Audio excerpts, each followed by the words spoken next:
And here we are on a Monday, faced with a beautiful day outside, or it was anyway. The sun's gone in now. Is it the same up in Burt Pat in Donegal? Jude, it's a beautiful day here. No, the sun hasn't gone in. Like the sun's reaching high in the sky. Beautiful Uh, day here. I know. What is this? Officially the first day of spring, it is. meteorologically. Yeah, Yeah. yeah. So is it a decent temperature then? It's about 10 degrees, 12 degrees. Now, when the sun goes in, it's chilly, but it's when the Uh, sun's out, it's lovely. well, In fact, it's a that's what beautiful day happened. here. I have to say it. The light in the sky's changed. I think winter's behind us. I hope. Yeah, yeah. Many a person's echoing that. I went for a Yeah. walk today, and there was a woman outside her house, sort of at the point where the little lane goes into her house and joins with the pavement. And she was out there on her hands and knees, scooping out earth and putting in plants and putting in flowers. And I said, That spring. means I'll need to be getting the lawnmower out and start cutting Oh grass God, you should shortly. see the grass is growing like nobody's business. But there's nothing Yeah, I can do exactly. about it because I just don't feel it's the time yet. No, It's not dry enough, we're not probably. supposed to. Apparently, it's bad for grass if the what do you call it? Freezes at night. Apparently, you can do your grass damage if you cut it too early. Aye, that's what they say. Good excuse for not Well, doing that's my it. excuse. Speaking Exactly. speaking of freezing, we should probably apologise in advance to our throng of viewers that for some reason or another, it must be this good spring weather, and we're sort of freezing a bit and getting stuck every so often. So make allowances. We'll do the best we can. We do the best we can. Technical Or could difficulties. anybody be asked to do? Okay, Exactly. let's talk money again, Pat. I know that's a matter close to your heart. Absolutely. This is, well, we're really rerunning a story. Remember we did the Ulster Bank closures? Now, There's a little cartoon that I got from, I think it was from the Phoenix, where Ulster says no, Ulster Bank says no. So this is another the same. Bank of Ireland says no. They're closing 103 branches across the island of Ireland.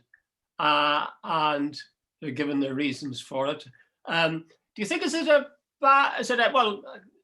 what do you think it's a good move? Because there's a number of angles you could take at it. No, Jude, I don't think I know someone. Jude, I know. See small towns throughout Ireland, on the island of Ireland, north and south. Know someone that I don't think. No, that whole idea, Jude. My brother-in-law years ago, he immigrated to England and he spent about near enough 40 years there. But he always tells a story when he was going up. Now, I'm going to use the example, Carndonagh, a wee small village in North Inishowen in Donegal, middle of nowhere, literally almost. And what he said, he had 2 or 3 garages, a bakery, a laundry, 3 or 4 shirt factories, 5 or 6 shops, 10, 15 pubs, 2 or 3 bank branches. Dude, there's next to none of that. The bakery's gone, the garages have gone, the laundries are gone. No, it will be shortly left with in town centres, dude. Amazon call and collect stores, that sort of stuff. The Amazon, your man on Amazon's making something like, what is it, 10, 15 million per day. Not per week or year, per day. Because it's become, this absolutely Leviathan thing that's taken over the world. Now, when you look, Jude, we're going to have a society where everything's centralized, and we're going, and I do worry about that because, small communities are just going to die. Like if you go around, like I'm using what I know, this place that I love. Like years ago in wee villages, there were sort of branch libraries, there were banks, there was post offices, there were communities. That's dying at an amazing rate. Everything's becoming centralized. What was it in France years ago? There was this big move away from rural France into the cities. And now you can nearly buy, 10 acres for, throw somebody a tenner and you can buy 10 acres in parts of France. I have an idea that's what's starting to happen in parts of Ireland. There's going to be very few people left in Ireland. It's funny because there was people talking about the lockdown and saying we'd have to rethink the way we built our society. And the ideal now would be, even in cities, that people would have everything they needed within a 15-minute walk. In other words, build small communities even within a big city. So this certainly does seem to be going the opposite way. I think I have mixed feelings on it. I take your point about all emptying of villages and all these things, the bakery and the post office and the bank and so on. But the reason they're moving is not because they hate people. It's probably to make money, but it's technology. Absolutely. It's technology. I mean, I have, if I use my bank through the ATM or the hole in the wall. I use it with a bank app I have on my phone. And I'm told I can use actually the post office. I don't know Yeah. what your side of the border is, but here Yeah, same thing. I'm Yeah. told I can use the post office as a bank. Yeah. I've never really done it, but I find it interesting. But a point somebody made on the radio this morning was that's all very well, but you might want to have a confidential conversation about your money with somebody. Yeah. And you're in the post office, you're not going to get it. Yeah. Yeah, Um, Jude, I remember as a young fellow, I remember being sent to the bank. I used to work in a bar when I was about 15 or 16. You were sent to the bank and you actually got to know the cashier and he'd give you a receipt and you were in first name terms with people. And I always remember thinking afterwards, if I had wanted to set up an account or get advice, I could have walked in, hey, go and tell me someone, who do you talk to now? Do you talk to an ATM? no, you don't. But I think we may just throw our hat at that part of it. There's no doubt that technology is coming in and it's pushing people out of jobs right, left, and centre. Whether you're getting your petrol, whether you're getting your groceries, whether you're going to a bank, all sorts of things. There's going to be, the machine does it for you. But you go into Aldi or Lidl, who are the market leaders now. They're it's only a matter of time before they're the top supermarkets in Britain and Ireland. Like you can, and it's like the Marie Celeste look for the staff. There's no staff. You serve yourself, and the only place you see staff is a checkout counter. That's true, but I mean, in a way, Pat, you have to be sensible. Like you don't really need staff. I mean, it's the simplest thing in the world to put your bit of loaf of bread over the scanner or whatever it is that you're buying. Yeah. It's dead easy. In fact, it's quicker. Well, depending on how many outlets they have, but by and large, it tends to be quicker than standing in line, hanging onto your basket, waiting for some guy. But I agree with you. But sometimes progress is not sort of good for society. If that's progress, Jude, I would love to know coming down the track. Like what sort of jobs are there going to be for people? How many people are going to be in employment? What sort of society are we going to have? Well, that was the second thought. All right, that's the mixed part for me. That it's nice. I always liked in a supermarket, if I could possibly do it, I'd go through the checkout woman or man, as the case may be, because it's a human being. But I still think that's sort of daft because you're not going to beat that. They're going to bring that in. It's going to happen. The question is how we then handle that. You don't really build your social life around going to the bank, do you? Or going to the No. But it's all part of the fabric of society. Did you go through some places in Donegal now? Some of the villages, like there's a wee place like St. Johnson, Kilmacrennan, Milton. I'm throwing out names that you might have. They are dying on their feet. And when I was a young fellow, they were vibrant communities. And now they're dormer towns for Letterkenny and the factories and the big business and the tech companies. But you see, that might reverse too, Pat. I was just speaking a bit earlier. Well, earlier on, I was saying where they were trying to do this thing that you'll be able to get all your services within a 15-minute walk, building little mini communities within cities and so on. Maybe the same thing will apply. People, so they have to suppose something that was a village now becomes a dormer town, and I know that's happening all over Ireland, and they're drawn in then to the big city. Well, for a start, they're talking about people working from home. And I can't believe that it mightn't be as big as they say, but it will be pretty big just the same. So I think there's considerable hope in that. I'm torn because I like technology. I really do like it. And I like the ease of it. For example, that thing I said about my phone. I have on my phone an AIB app, and I can go into it, and we do. And we'll go to the person who brings us groceries and we'll click on her account and we'll send her the money. So don't bother. You're not fumbling for change. She's not waiting for it. It's as clean as a whistle, So and that's a good side. The only thing, Jude, I know someone I really do have an issue with, and it's a psychological one. See, if we reach a sort of moneyless society and everything's by card, then we're really under the what do you call it? Freedom is gone. because we can be tracked and traced every which way. What are you up to? See, hold on, Jude, I know what you're going to say, but see, when we switch off our phones and all the rest of it, they can't track and trace us. But if we want to live in a technological world where you turn on your heating with your phone, or you turn on your security guard, or alarm, or you want to do a banking, or you want to go somewhere, or you can use it for your remote for your TV as well. Yeah, remote for your TV, everything. By the way, we have Netflix, and every so often my phone, did you enjoy last night's whatever? Jesus, Jude, that worries me. I'm going, they even know what I'm watching on TV. Really, I agree with you, and I mean, you're part of the majority, and you're complete, and you're concerned for that. To be honest with you, it doesn't worry me too much. I won't say only the guilty have something to fear.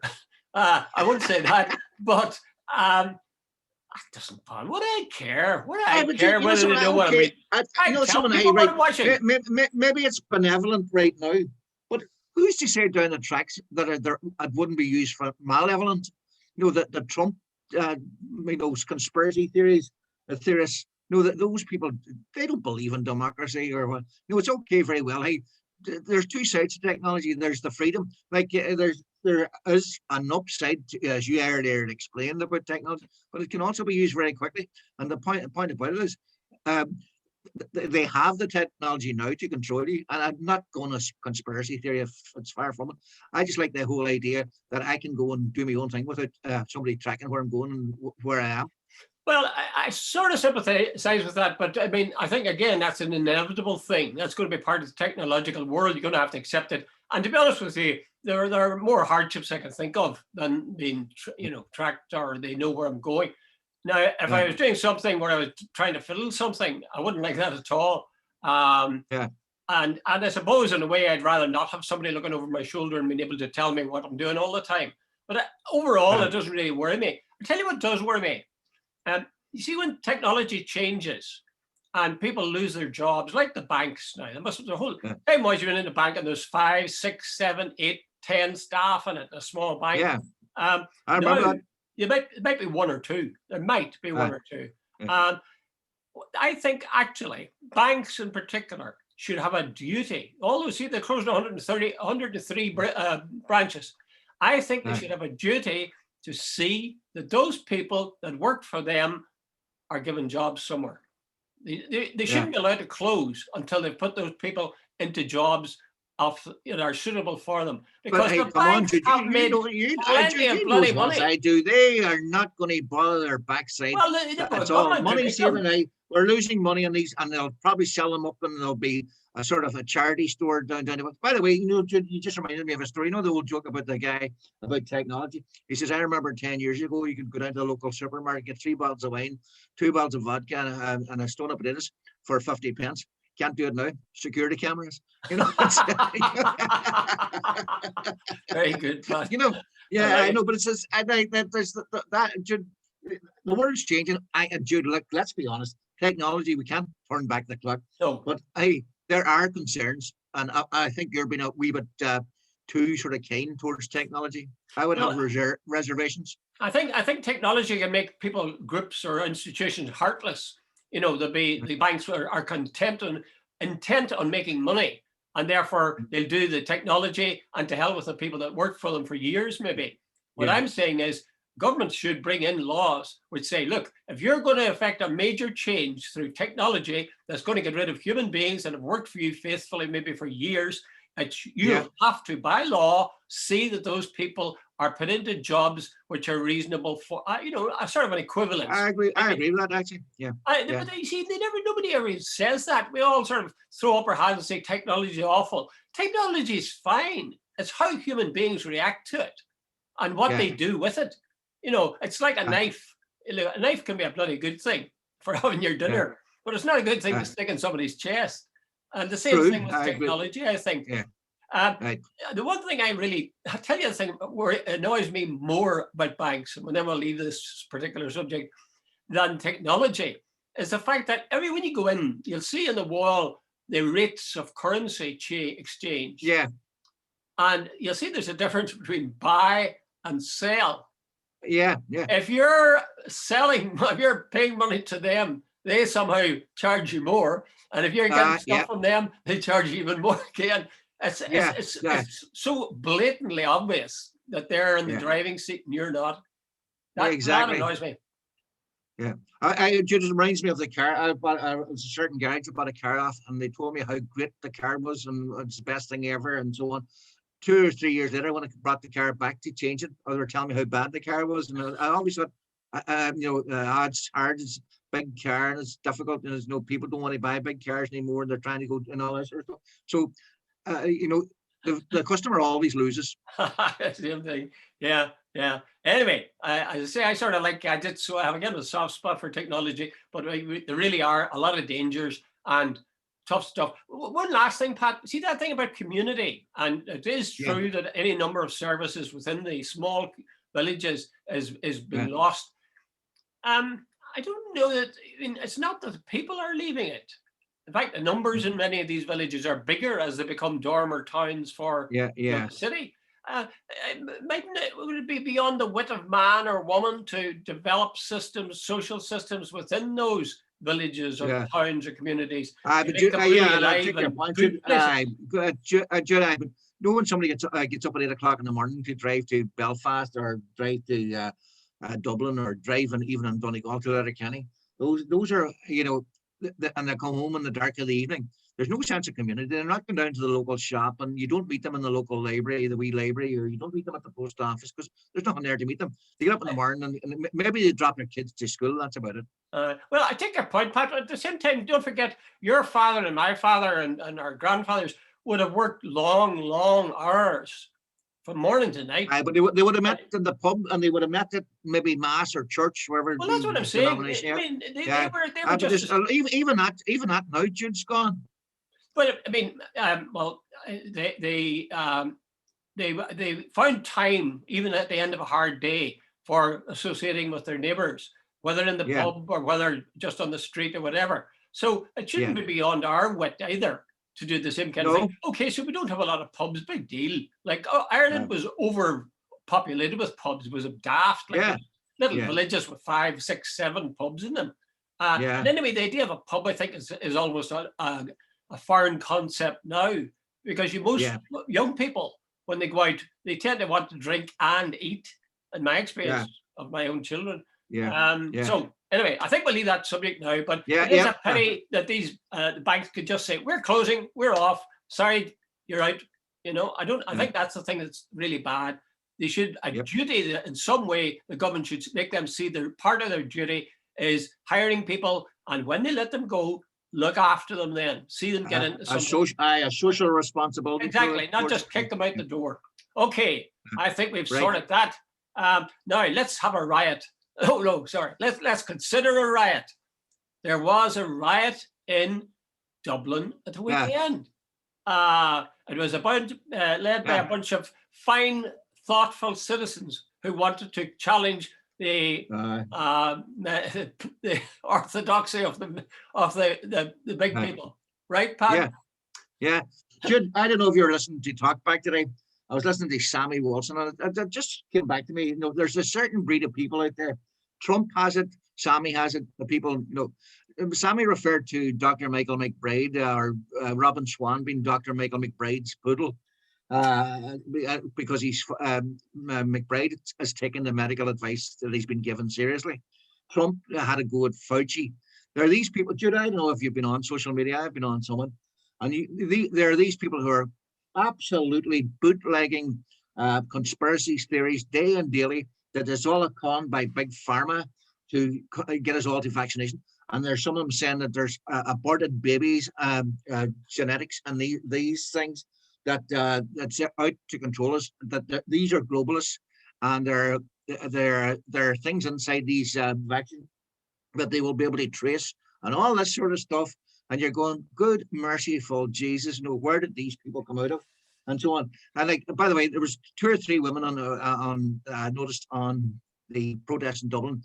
RTE have got rid of their responsibilities, or the spelling of their T-shirts was wrong. Yes, I think it was only 3 words. I think there was only 3 words on it, and at least one of them was wrong. And you go, these are the people who are calling the rest of us sheep, and all. Yet these are the people who are believing every conspiracy theory. Now, Jude, these people are out on Sunday now, or Saturday. It wasn't a massive number, but there's enough of them. So I was told there's several thousand. And I see Drew Harris has had to sort of rein on his horns. He said that it was the far left, it was the far right, you know. And Jude, but these people, they came organized. They came organized with fireworks. Gardaí has suffered some sort of injury with a firework. One other guy has a broken ankle, I think, and so on. Now, they have been identified, as far as I know, from social media, and they know who they are, and they're going looking for them. Good old social media again. Technology, I'll drop it one thing. What's the big thing? See, in 5 years' time, see if this thing about the mask was irrelevant and wasn't necessary. Great. And we'll all apologize to you. But right now, what's the big thing? I've been because in the middle of a pandemic to say, look after your friend. Hey, to be on the safe side, social distance, wash your hands, wear a mask. Is that a sort of infringement of your democratic rights? Well, I suppose when you're young, and most of these people would have been relatively These people weren't young. all. No, Jude, there's quite a few weren't that young. But they were under 40, I would say, most of them. Yeah. So that's young, Pat. Believe me. See, when you're my age, you'll see that. Well, no, Jude, hold on, Jude. Hey, hold on. There's some of the people I see in social media. Let me be very clear. I don't want to name names because there's no libel laws, but there's a certain medical profession there. She's retired. There's a guy not too far from me. He's certainly well into his 60s. These people who believe in anti-vaccine things, I can think of some myself. Who are anti-vax, they're not. Yeah. Like there's all sorts of range of people in there. Yeah, but I was talking about actually out in that demonstration. Now let me put a couple of points that I think are kind of interesting. We were told that 3 Gardaí were hurt. Were any of the demonstrators hurt? Not as far as I know. I find that rather odd because the cops were the ones with the batons. And we're told that these, as you said, the way they came armed, and that's what Drew Harris said. They came, the commissioner, Garda commissioner. Everybody's entitled. Pat, if you wanted to arm yourself, would you take a firework as the first instrument to attack people with? No, I wouldn't. But if you throw it at somebody and throw it into the middle of a group of people, they don't know what the hell you are throwing, and a big bang and explosion. Okay, it's disruptive. Should everybody's look? I am not denying anybody their right to a point of view. What I'm saying is these people are trying to deny other people their right to. There's a lady on earlier on. She said about 4 or 5 people came into her shop, no mask on, and when she asked them to leave, they were actually very, very abusive. Jude, you're entitled to be anti-vax, but what you're expected to do is, your rules don't trump everybody else's. Well, I agree with that, Pat. I agree with you. I think these guys are a bunch of headbands, frankly. Yeah. But you have to watch with democracy. You have to make allowances, I think. You have to say, look, these guys are using, for example, social media. They're being condemned for using social media to organize this. Well, I mean, you can't say, I'm going to take away social media, not let the social media be used by these people in some way or block them or whatever. Yeah. They've got every right to come out and demonstrate if they want to. Now, it's a different thing. I agree totally with that, Jude. No problem. If they break the law in terms of closeness, if there is a law, I don't even know. But I mean, if everybody who's broken the law about social distancing was fine, or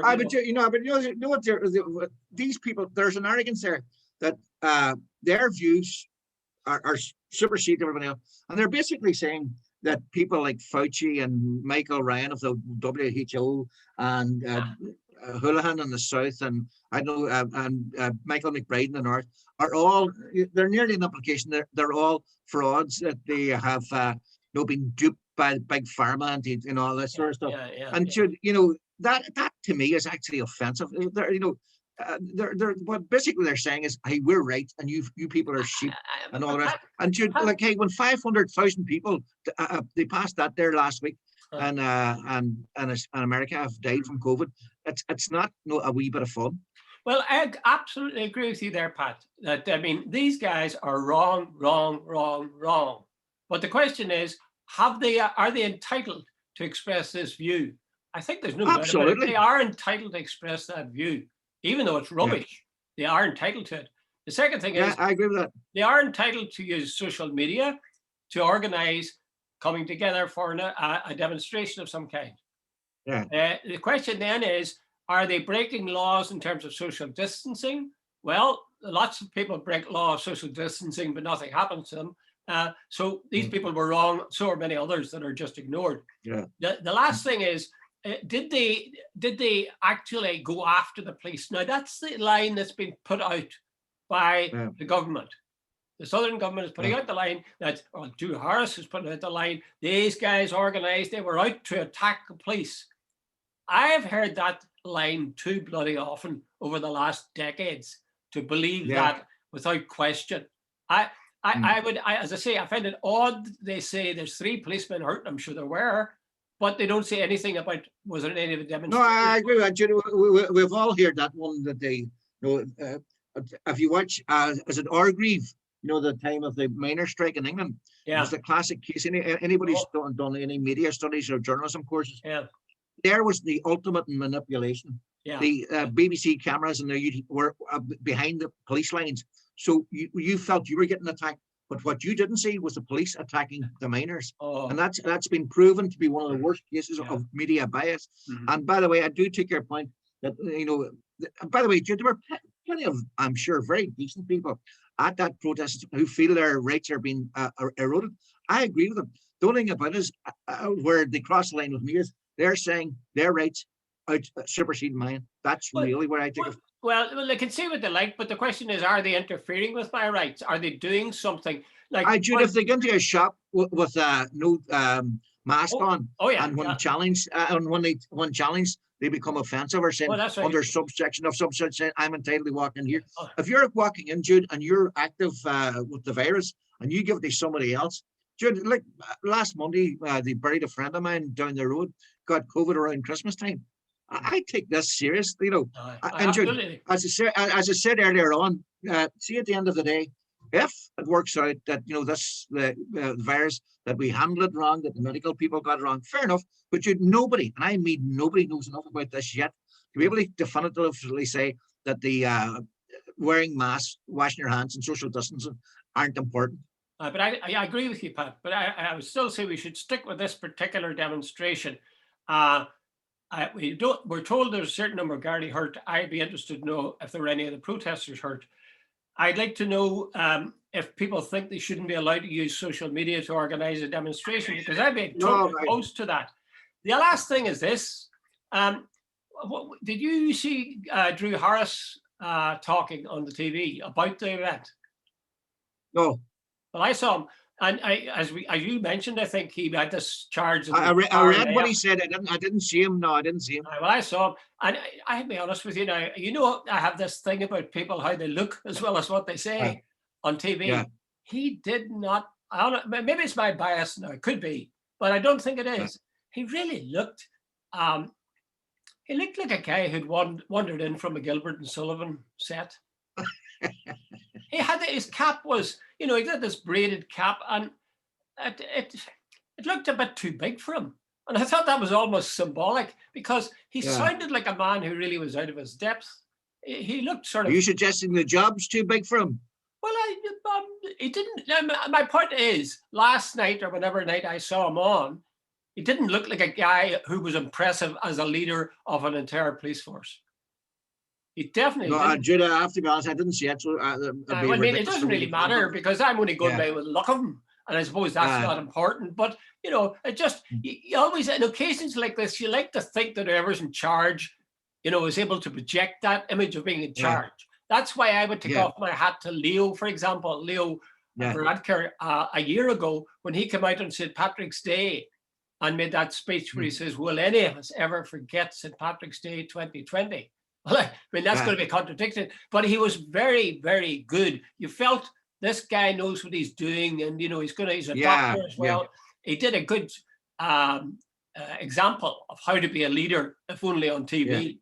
I thought Drew Harris last night or the night before did an example of how not to be a leader, project yourself as a leader. But then again, that might be my bias. I'd be very interested to know if other people had seen it and what they thought about that. Okay, shall we leave the Dublin riot? I would say I disagree with them, but I'd lay down my life to protect their rights. I wouldn't say that. Wasn't it a French? I lay down your life. I lay down your life. Yes. But was it a French philosopher? I may disagree with what your right to freedom of speech, but I'll defend it to the death. That's right. Your death, not Yeah. mine. Okay. The last but not the least is Mitch McConnell. Now, this is a man that you have dear to your heart, I know, Pat, and you're the one that brought this up. So talk to me about him. No, Jude, maybe we mightn't spend too long on it, but I thought if ever you wanted a sort of exemplar par excellence of a low down, lying, unprincipled example of a politician, get Mitch McConnell's two speeches on the night after they voted to sort of impeach Trump, or the vote. No, they didn't actually get away with it, but in America, he came out. The CNN called it the speech of his life. He said Trump was directly responsible for what happened to the Capitol buildings, that he orchestrated and inflamed tensions and inflamed the situation, and that he was, and I think he used the term, he was morally responsible for what happened on that day, and he absolutely lambasted him and so on and so on. Fast forward to this CPAC, I think they call it, meeting in Florida, where all these conservative Trump supporters are gathered, the Republican Party, and he was asked on Fox News the other night, would he support Trump? He says, yeah, if he's the party's candidate, he would have no problem voting for him. So if you want, I thought it's the greatest example of riding two horses going in different directions while keeping a straight face. Never mind anything else. Well, I must say, when you drew my attention to it, I remembered it, and I thought back to Jeremy Paxman's famous statement, "Why is this lying bastard lying to me?" That's what he thought anytime he interviewed a politician. Nothing new there particularly. Mind you, at the same time, Pat, if the Republican Party, and I mean Mitch McConnell's a big man in the Republican Party, if in 4 years, 3 years' time, the Republican Party chose Trump as a candidate, would that not be his job to, if he's going to be in the Republican Party, get behind him? Hold on. Yeah, that on the surface, that's no. Hey, when you have big questions about the moral authority or the moral stance of somebody, including somebody who led an attack on the Constitution, the democracy, how can you then sort of say, "Oh, that's a minor issue," and if he's our party nominee, I'll support him? No, like if the leader of Fianna Fáil or somebody else was found to have raped a wee girl or done something really, but well, that's one thing. Hey, but if he's our party's nominee, we'll vote for. Somewhere you have to call it. You have to have principle and some sort of moral standards. Like this guy, hey, Jude, the last time there was an attack on the Parliament, was it the British in 18 something? No, in America. Trump, without question, lit the flame for that attack on the Capitol building, and they were Trump supporters, and they were talking about hanging the vice president. They had a gallows outside, and had we got Nancy Pelosi, I am 99% certain she would not be around today. So that's how serious it was. And now for suddenly, because it's Trump, apparently they've done polling somewhere in America, and about someone like 55% of Republicans say they support Trump. And like the rest are getting 2 and 3%. He's, in other words, he's the big figure. He's the big beast in the party, and nobody wants to run against him. But Pat, a couple of things there. Like, surely in every political party, there are particular things that the individuals don't like, but they go along with it by and large because they are their party. That's the party they're attaching themselves to. Yeah. So it might be that Mitch McConnell mightn't like Trump particularly, but as he says, if he's the candidate, well, I get behind him. Is that not the way politics works, really? No, I don't think. I had a friend who's the managing director of Sunday Mirror when I was there, and he said, "Hey, Pat, wait a minute." He says, "Look, hey, don't get yourself hooked up on something if you're, he says, I would only resign," he says, "on something of a big moral principle." He says, all the rest of it, you have to sort of bend. And he was giving me advice one day, and I remember thinking, yeah, but somewhere in somebody's life, there has to be that moral base. There has to be the big principle on which you will not bend. And McConnell made it very, very clear in that speech about Trump that he held him totally responsible for major, major events in the life of the American body politic. That this was deadly serious. 5 people died after, a couple of suicides. A policeman, what he called, was killed. A woman got shot, and a lot of people could spend a lot of time in jail afterwards. And And then suddenly, what, a week later, it's fine. You know, you can't do that, Jude. Like, what is that? The cynicism of that, and as well as the immorality of it. It's basically telling people, hey, don't listen to politicians. What they say one day, we all say, how do you know a politician's lying? His lips are moving. But hey, Jude, that's given personification to that whole idea. Well, listen, Pat, just supposing, and I hope it never happens, but supposing that the Republicans decided they wanted to run Trump as their candidate in 3-4 years' time, do they not have a right to do that? Absolutely.